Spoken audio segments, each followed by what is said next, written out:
الحمد لله على إحسانه والشكر له على توفيقه وامتنانه وأشهد أن لا إله إلا الله وحده لا شريك له وأشهد أن محمدًا عبده ورسوله أما بعد إخوتي في الله حديث كاسي قابن أو رسولك صلى الله عليه وسلم ونوع عديي روحي إلهي سبحانه وتعالى وخير لدونه إن الدين تسفهم سيو من يريد الله به خيرًا روح إلهي خير لدونه يفقهه في الدين دين يفهم سياه خيرك هير هذا مسهوين هذا وحو إلهي كل دونه سبحانه وتعالى دو خير كل دونه دين يفهم سياه حديث كا حديث عظيم ويان وحو فهم يا روحه إلهي وحو دونه هيو إن الدين تبرنه وإن دين تصفي عن أبرنه وإن كل قنو الدين وروح إلهي ويقانه أحكامت إلهي ويقانه أبال قدكا وكهلي ويقانه تاسي أو كوحن بارتو عمل كيسا إنو وناتيو سو إلهي أكتيس أبد باذا سبحانه وتعالى روح الجاهل كأه سدو إلهي سبحانه وتعالى وعبدية ما يقانا سيدي اللو تكذو سيدي اللو صوم سيدي اللو حجيو سيدو مركا رسولك صلى الله عليه وسلم أقضيني لأن عملك وحا لو شرطيا الإخلاص والمتابعة هداد إلهي الدين تأبر احترطود إلهي سبحانه وتعالى جهلي كعابدو عمل كاغ لما أقبله لأن رسولك صلى الله عليه وسلم متابعة ديسي يكود يشديس لقامهلين إساقا أيانا سو قارسيي دينتان علمي قلنا نبري والأركيسان مانتا علمي قا دينتا أميشو جوغو برشديسة إني دادك آدوه الصيان إن يرؤو إلهي خير لدوني بسا أي بران هيان دينتو انت كلا أردن وحي دينت إلهي كوجين ملها علم إلهي ونوسو دجي سبحانه وتعالى إيا قرآنك ونوسو دجي سنة رسولك صلى الله عليه وسلم ونوسو دجي واحد أوقاتا قلب بقاقا وناقيس وحي كعرانتا إناد علم إلهي وسو دجي قرآنك سنة إناد براتو إناد قرآنك آد براتو ودينتا آد براتو ودكو عمل فشو مركاسو علم قاسا مرد لهيا وإلهي سبحانه وتعالى الليبان أدوني الليبان آخر كسينية من سلك طريقا يلتمس فيه علما سهل الله له طريقا إلى الجنة روحي ودقاضا استغفر رب دينت إلهي علمك إلهي وسودجي إنه برتو إلهي وحو أفضلين هاي تشتكي جنة وكتجي لها تشتكي وجنة إلهي وكتجي لها إلهي أفضلين يا سبحانه وتعالى مخلوقاتك ودنبا إلهي أبريها يا سبحانه وتعالى دم بدافع ويدينيا دم بدافع ويدينيا مركا حاجات كجوكتا أديك علمي قاسي ما waxaad u maleyn masaajid la iska soo galo oo la iska istaago siday dadku u tukanayaan u tukada bila cilmi u tukada inay salaadaas ilaahay agtiisa ay meel dhici misaad iska soonto soonka ahkaamtiisa aan waxba ka garanaynin oo waxaad rabto iska qasanayso ilaahay subhanahu wa ta'ala agtiisa inuu meel dhici xajkaad iska aadi xoolaad heshay cilmigi waxba kama taqaanid culumadina waxa weydiin maysid waan ganacsanayaa suuqan galaya oo wax baan dadka ka gadanaya dadkan la tacaamulaya akhlaaqdi islaamka ee tacaamulka iyo wixii xalaal iyo wixii xaraam kala garan maysid culumadana weydiin maysid oo qowlkii ilaahay uu ku yiri fasalu ahla dhikri in kuntum la ta'lamuna meel la kama joogtid waxaad u maleyn markaa xoolahaasi iyo shaqadaasi xaaraanta inay ka ilaalini xaaraanna haddaad gasho jirkaaga xaaraan buu ku beermay ilaahay subhanahu wa ta'ala uu kugu cadaabaya arintaas marka ahkaamtu ilaahay soo dajiyay diintan ilaahay uu soo dajiyay adduunkan dhan in lagu dhaqaal rabaa dadka marka laba qaybood ay noqon hayaan dad waa inay diinta si fiican u bartaan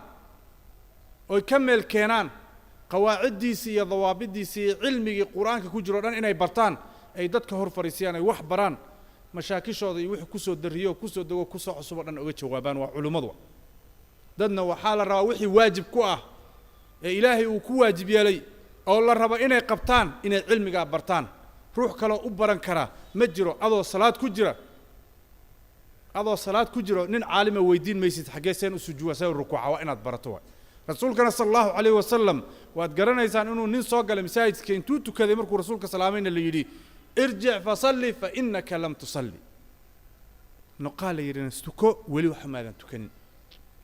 ninka uu tukaday isaga salaadu soo haystaa inuu tukaday laakiin salaadiisa sharci ilaahay waxa laga soo qaadin marka salaadaada taas miyay tahay maxaad ka og tahay jumcadaad imaanaysaa masaajidka soo dhax fadhiisanaysaa telefoonkaad kaga hadlaysaa ruuxaad rabtaad u sheekayni ilmahaagaad ku mashquuli ood kala celin maanta dhan ayu jumcatin hada sallayta jumca sidee tukatay xoo ahkaamti jumcadii aadaabteeda waxa ka garan maysid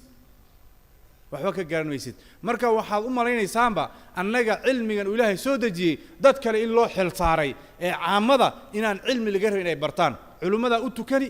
culimada u soomi culimada u xajin iyaga waxay rabaan iska tukadaan ciqaabta ilaahayna waxa weeyaan culimada la weydiin hadhowti markii lagu yiraahdo maxsayd u tukatay ninka caalimka agteedii ku tukanay salaada imuu sixin salaadaada waa inaad adu saxato cilmigeedan aad barato cilmigeedan adiga aad barato cilmigan la baran hayana waa cilmiga wax tarahaya markuu ku dheehan yahay camal oo cibaada iyo cabsi ilaahay subxaanahu wa tacaala ay ku dhaahanta ruuxii kastoo cilmi bartana ma aha inuu gaarhay martabadaasi hadduu cilmigaasi unu ku camal falin wixii ilaahay ku waajib yeelan una samaynaynin wixii ilaahay ka nahiyina una muxuu ahaaye ka dheeraanaynin fahamkii saxiixa ilaahay uu siiyana diintiisa ilaahay uu gargaaraynin una dadkana u sheegaynin cilmigaasi waxba uma tarahayo cilmigaasi waxba uma tarahayo cadaab buu ku noqonaya maalinta qiyaama marka ilaahay subxaanahu wa tacaala ninkaasi cilmiga bartay hataa ilaa u isticmaalay dariiqiisa ilaahay ugu talagalin allah subxaanahu wa tacaala ninkaana khayr lama waafajinin man yuriid illaahu bihi khayran yufaqihu fi ddiin waa inaan markaa walaalayaal aynu diinta baranno ilaahay dartiina u baranno wixii waajib nagu ah oo la rabo inaan maalin kasta qabanno aan ilaahay ugu dhowaano subxaanahu wa tacaala wax kasta oo rabtana inaad qabato calaaqa ilaahay ku xiran hadday tahay iyo calaaqaba bini aadamka iyo khalqiga ku xiran hadday tahay axkaamteeda waa inaad barato si aad uga badbaado ilaahay subxaanahu wa tacaala sharcigiisa inaad khilaafto war hadda maanta adduunka bahasha hadda horteena taalo waa cilmi adduun baa lagu sameeyey ilaahayna uu siiyey khalqiga uu siiyey haddii waan samayn aad dhahdo adoo baranin miyaad samayn kartaa ma samayn kartid cilmi u baahan tahay cilmiga adduunka laakiin waa loo dadaalaya si fiican waa loogu dadaalaya waa loo kalahayaa waa loo guuraynaya siyaasadda waa loo dadaalaya waa loo guuraynaya waa loo soo jeedaya laakiin cilmiga ilaahay subxaanahu wa tacaala maadaama abaalgudkii uu qayb yahay uu naga maqan yahay shaydaanna uu ku jiro dagaalka uu nagu hayo wax dan kale ma laha su-aasha ugu fudud ee la rabo ruuxa inuu garto haddii la weydiyo waxba ka garan mahayo dad badan baa la arkaa rasuulka sal alla ly slm magaciisa inayna garanayn marka waxa weeyaan walaalayaal arrintan aynu ku sugannahay waa inaynu dareenno inaan iska dhegaysanno oo maanta waxa lagu hadlayo aynu dhegaysanno aynu ka soo qaadno waxba inayna dhicinba maanta oon waxba isu sheegin cilmi barashana aan laga hadlin kaannaka adoon laguu sheegin waa nooco min madaakhili shaydaan iyo marad fi lqalbi wa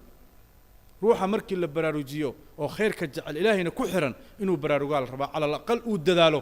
uu wax ka bedelo noloshiisa maanta jimcada markii lagu sheego khayrkaasi meeshaa taagantan aad isgarani adaa naftaada yaqaana inaad naftaada wax ka bedesho oo wax ku soo kordho cibaadadaada kuu asaxdo ilaahay subxaanahu wa tacaala aad la xiriirto ilaahu ii fududay aad dhahdo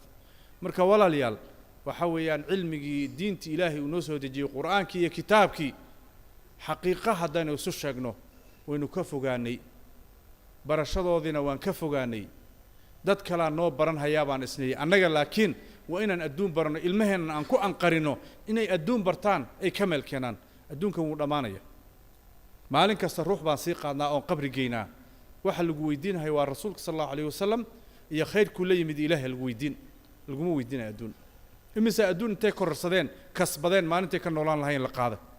laakiin ruuxu cilmiga barto intii yareedu ku camal fala ilaahay u barakeynaya subxaanahu wa tacaala intaasaa ilaahay abaalgud fara badan ku siinaya ilaahay wax yar buu nagu siinayaa subxaanahu wa tacaala wax badan waa deeqsi ilaahay subxaanahu wa tacaala intaa yar aynu baranno cibaadadeena sidaan ku sixi lahayn aynu baranno dadkana sidaan kula tacaamuli lahayn aynu baranno xalaashiiyo xaraamta sidaan u kala sooci lahayn aynu baranno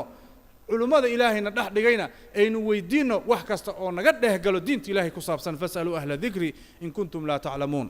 saluu wasallimuu calaa alhaadi albashiir محمد بن عبد الله صلى الله عليه وعلى آله ومن صار على نهجه واختفى أثره إلى يوم الدين اللهم أعز الإسلام والمسلمين